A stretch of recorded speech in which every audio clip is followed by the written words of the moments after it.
আসসালামু আলাইকুম সুপ্রিয় দর্শক, welcome to my YouTube channel Decoryourlife। আজকে আমি আপনাদেরকে তৈরি করে দেখাবো ডিমের পেঁয়াজু। আমরা তো এতকাল ডালের পেঁয়াজু বা সবজি পেঁয়াজু খেয়েছি, তবে আমরা কিন্তু কখনো ডিমের পেঁয়াজু খেয়েছি কি? তো আজকে এই ব্যতিক্রমধর্মী পেঁয়াজুর রেসিপিটি শেয়ার করছি। তো প্রথমেই এখানে আমি সেদ্ধ ডিম নিয়ে নিয়েছি। সেদ্ধ ডিমগুলো আমি এরকম মাছ বরাবর অর্ধেক করে কেটে নিচ্ছি। আজকে আমি 5টি ডিম নিয়েছি। এই তো ডিমগুলো কিন্তু অর্ধেক করে কেটে নেওয়া হয়ে গিয়েছে। এখন একটি মিক্সিং বোলে নিয়ে নিচ্ছি 1 কাপ পরিমাণ পেঁয়াজ কুচি, আর দিচ্ছি 1 টেবিল পরিমাণ কাঁচামরিচ কুচি। এখানে পেঁয়াজের জন্য পেঁয়াজটা একটু বেশি নিয়েছি। পেঁয়াজ আর কাঁচামরিচের সাথে দিয়ে দিচ্ছি এখন স্বাদ মতো লবণ। এবার খুব ভালো মতো আমি মাখিয়ে নিচ্ছি, যেন পেঁয়াজ থেকে পেঁয়াজের রসটা খুব ভালো মতো করে বের হতে পারে। আর এমনভাবে মাখতে হবে যেন পেঁয়াজটা নরম হয়ে যায়।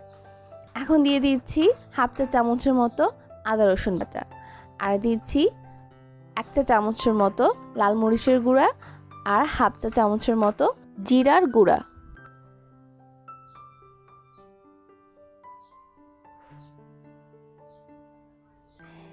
এই তো এখন দিয়ে দিচ্ছি 1 চা চামচের মতো টমেটো সস, আর দিচ্ছি 2 টেবিল চামচের মতো ধনিয়া পাতার কুচি, আর দিয়ে দিচ্ছি 1/2 চা চামচের মতো চিনি। এবার খুব ভালো মতো মাখিয়ে নিচ্ছি।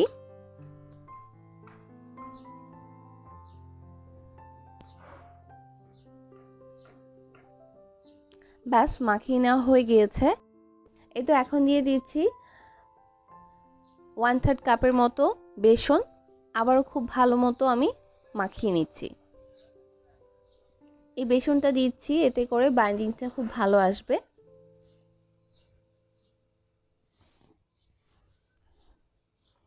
এই তো এখন আমি একটা গ্রেটার নিয়ে ডিমগুলোকে গ্রেট করে নিচ্ছি। আমি ডিমগুলোকে অর্ধেক করে নিয়েছি, যেন এতে করে গ্রেট করতে সুবিধা হয়।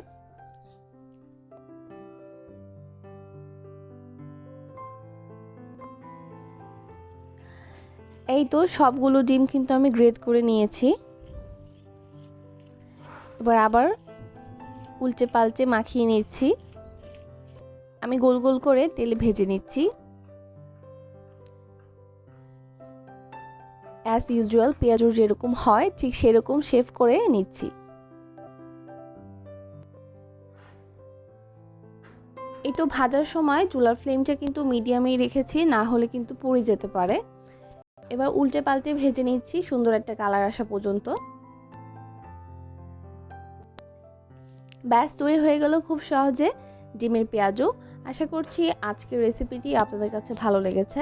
ভালো লাগলে ভিডিওটিতে একটি লাইক দিবেন, আর আমাদের চ্যানেলটি সাবস্ক্রাইব করে আমাদের পাশে থাকবেন।